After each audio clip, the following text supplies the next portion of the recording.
Good morning and welcome to Friday Thoughts, Living Together Faithfully here at Trinity.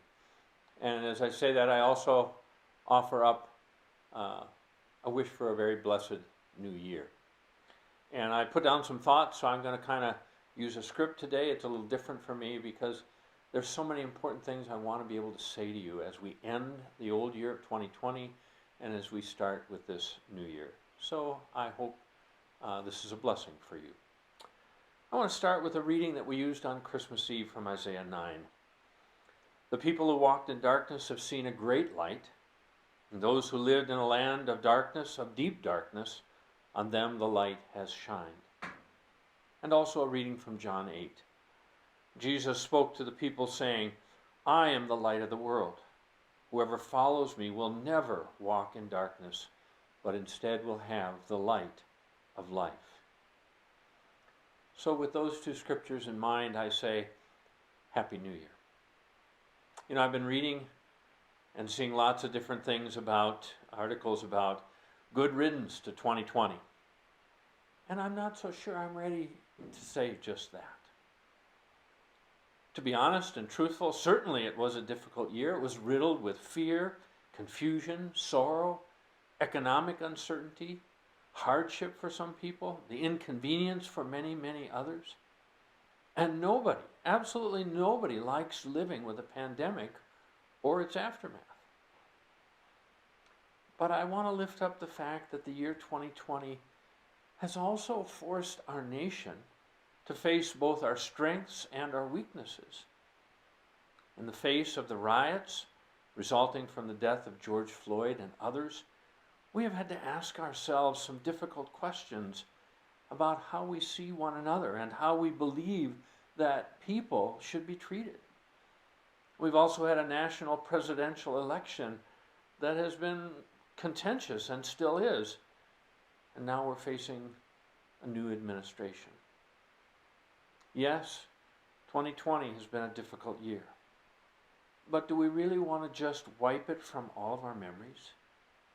Do we really believe that we can just step from December 31st of 2020 and shake off the unwanted residue and step into January 1 of 2021 with no remains following us into the new year? I think for me, what I hear, what I believe when people say that good riddance to 2020, what they're really saying is they're longing for better possibilities for the days ahead. They hope that the future year will be a significant improvement over last year, and yes, that's true. I am looking forward to a calmer new year, a more stable year in 2021. But I just am not ready to erase 2020. You know, in truthfulness, there were just too many amazing things that have come from these difficulties. Walking through the darkness of this last year with the light of Christ both beside us and within us, well, it's changed us in some really meaningful ways. I think about our community of faith, how it has proved once again that it is a community that lives into the light, even in the darkest of times. That our isolation of this past year has brought about outreach, phone calls, cards, surprise deliveries, care packages, food, cookies, books, flowers, all that stuff and so much more. And not being able to gather together in our building has brought about innovation that has been supported by the vast majority of the congregation. And so instead of just giving up and walking away, we've used technology in completely new ways. We've muddled through the awkwardness and the frustration of learning new ways so that we could worship together at the same time through the broadcast worship on YouTube or Facebook or even using Zoom.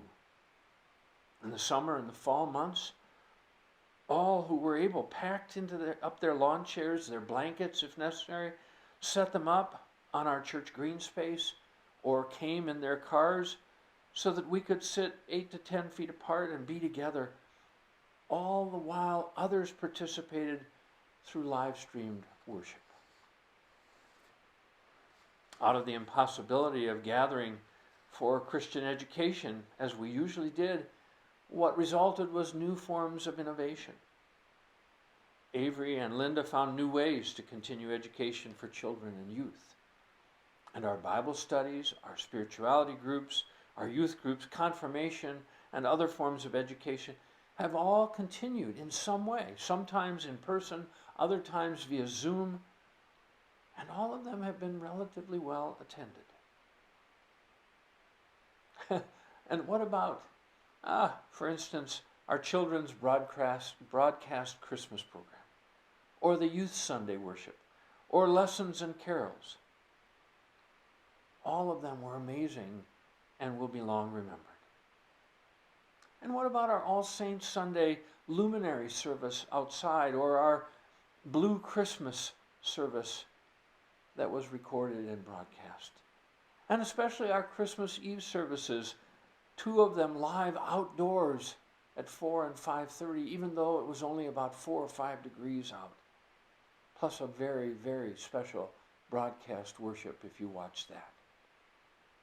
All in all, I want to say it's been an amazing year, one that I will not soon forget.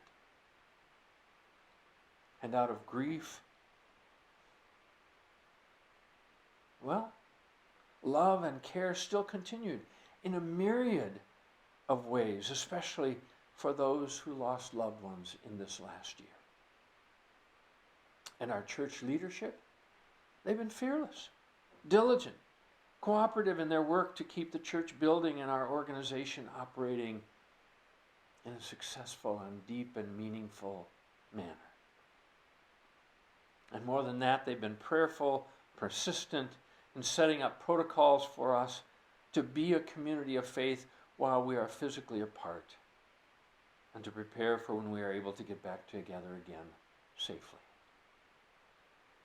And out of this last year and all the financial uncertainty for our congregation, what we've seen is financial commitment and faithfulness, generosity to others who are in need, and it's been absolutely amazing. We've been faithful to our call to care for those who are unable to make ends meet. And can't even imagine how many of you financially have responded anonymously to members and non-members alike who have been in financial difficulty.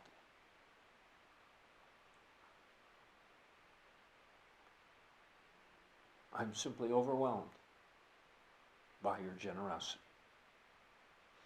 So I could go on and on because, well, you have kept going on and on, especially in the darkest moments of this last year. So as we close out 2020 and as we start 2021, I simply want to say, what a privilege it's been to serve a congregation with a staff as resilient and faithful as Trinity is. So I simply want to say, Happy New Year. And may you take all that you've learned, and may you take the good things from 2020, lessons learned. May you be strengthened and encouraged by the Holy Spirit, and may you live more fully, even more fully, into 2021. So, thank you.